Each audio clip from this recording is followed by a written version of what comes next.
પારડી શહેર ભાજપ પ્રમુખ પદ માટે 9 અને તાલુકામાંથી 7 ફોર્મ ભરાયા, પરંતુ પ્રક્રિયા સ્થગિત કરાઈ।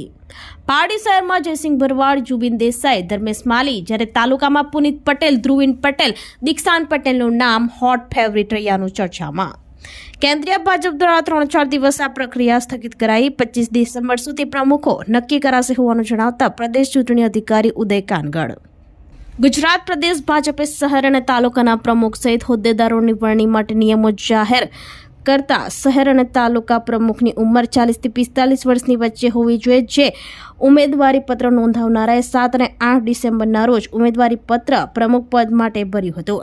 પારડી શહેરમાંથી કુલ 9 અને તાલુકામાંથી 7 ફોર્મ વલસાડ જિલ્લા ભાજપ કાર્યાલય પર પહોંચી ચૂંટણી અધિકારી રાજેશ દેસાઈ, સુરત સહ ચૂંટણી અધિકારી તરીકે જિગ્નેશ પટેલ અને ગણેશ બિરારી સમક્ષ ફોર્મ ભરવાની પ્રક્રિયા હાથ ધરવામાં આવી હતી। પારડી તાલુકા પંચાયત સભ્ય મિત્તલબેન પુનિત પટેલે સભ્ય પદેથી રાજીનામું આપ્યાની ચર્ચાએ જોર પકડ્યું છે।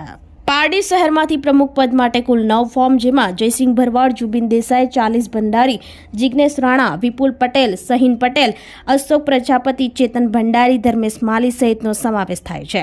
ત્યારે પારડી શહેરમાં જયસિંહ ભરવાડ, જુબિન દેસાઈ અને ધર્મેશ માલી આ 3 નામ હોટ ફેવરિટ હોવાનું ચર્ચા ચાલી રહી છે।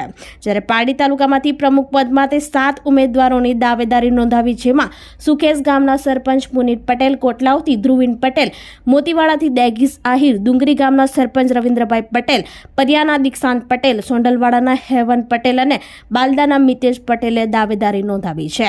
ત્યારે હોટ ફેવરિટમાં પુનિત પટેલ, ધ્રુવીન પટેલ અને દીક્ષાંત પટેલનું નામ હોટ ફેવરિટ હોવાનું ચર્ચાએ જોર પકડ્યું છે।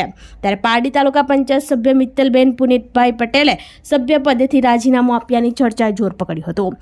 પાર્ટીના નિયમ મુજબ પરિવારમાંથી એક જ સભ્યનો હોદ્દો હોવો જોઈએ, જેને લઈ મિત્તલબેન પટેલે સભ્યપદ પરથી રાજીનામું આપી દીધું હતું।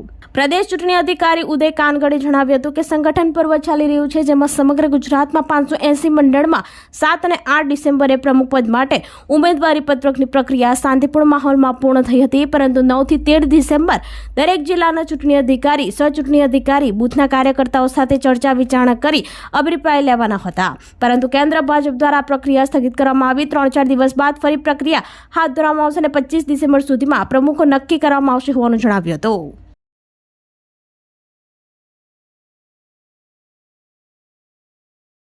નમસ્કાર મિત્રો, હું ઉદય કાનગડ। ગુજરાત પ્રદેશ ભારતીય જનતા પાર્ટી દ્વારા જે સંગઠન પર્વ ચાલી રહ્યું છે, સંગઠન પર્વ 2024, એમાં મારી ચૂંટણી અધિકારી તરીકેની જવાબદારી છે।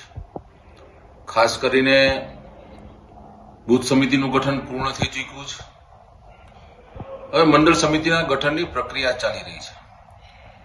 7 અને 8 તારીખે સમગ્ર ગુજરાતમાં 580 મંડળમાં જે તે કાર્યકર્તા મંડળના અધ્યક્ષ થવા ઈચ્છુક હોય તેઓના ફોર્મ ભરવાની પ્રક્રિયા ખૂબ સારી રીતે સમગ્ર ગુજરાતમાં ખૂબ ઉત્સાહભેર એક કામગીરી પૂર્ણ થઈ છે। તારીખ 9, 10, 11, 12 અને 13 4 દિવસ દરેક જિલ્લાના ચૂંટણી અધિકારીઓ, સહ ચૂંટણી અધિકારીઓ મંડળનો પ્રવાસ કરવાના હતા અને જે બૂથના કાર્યકર્તાઓ છે એ બૂથના કાર્યકર્તા સાથે ચર્ચા વિચારણા કરવાના હતા, એમના અભિપ્રાયો લેવાના હતા। પરંતુ ભારતીય જનતા પાર્ટી દ્વારા સમગ્ર ગુજરાતમાં જે 9 જેટલા મહાનગરપાલિકાઓ બની રહી છે અને મહાનગર હોય છે એ પણ સંગઠનની દ્રષ્ટિએ જિલ્લો ગણાય છે, તો અત્યારે જે 580 મંડળ છે તેની જગ્યાએ આ પણ જિલ્લાનું અને એના મંડળોનું નવું સીમાંકન થાય એના માટેની પ્રક્રિયા, સમગ્ર પ્રક્રિયા કેન્દ્રીય નેતૃત્વને મોકલવામાં આવેલી અને આ પ્રક્રિયા લગભગ અત્યારે ચાલુ છે અને 3-4 દિવસમાં એ પ્રક્રિયા જ્યાંથી એમને મંજૂરી મળે પછી આ પ્રક્રિયા સંપૂર્ણપણે સ્ટાર્ટ કરવામાં આવશે। માત્ર 3-4 દિવસ પૂરતું જ આ સ્થગિત કરવામાં આવેલું, બીજું કોઈ પણ પ્રકારનું કન્ફ્યુઝન નથી। ખૂબ સારી રીતે સંગઠનનું મહાપર્વ ચાલી રહ્યું છે અને 25 તારીખ સુધીમાં ગુજરાતના તમામ મંડળના અધ્યક્ષો નક્કી થઈ જશે। એ પ્રમાણે અત્યારે જે કાંઈ સંગઠનની પ્રક્રિયા છે, પ્રક્રિયા ચાલી રહી છે અને એના પછી જે કેન્દ્રમાંથી જે કાંઈ માર્ગદર્શન આવશે, ગાઈડલાઇન્સ આવશે, એ પ્રમાણે જિલ્લાના સંગઠનની પ્રક્રિયા પણ શરૂ કરવામાં આવશે. સૌને ધન્યવાદ. ભારત માતા કી જય. વંદે માતરમ. આપણી સંકલ્પ ન્યૂઝ ચેનલને સબસ્ક્રાઇબ અને લાઇક કરો, બેલ આઇકન દબાવો જેથી આવનાર ન્યૂઝ અપડેટ્સની નોટિફિકેશન આપના મોબાઈલ પર સૌથી પહેલા પહોંચે. Like, subscribe and share the video.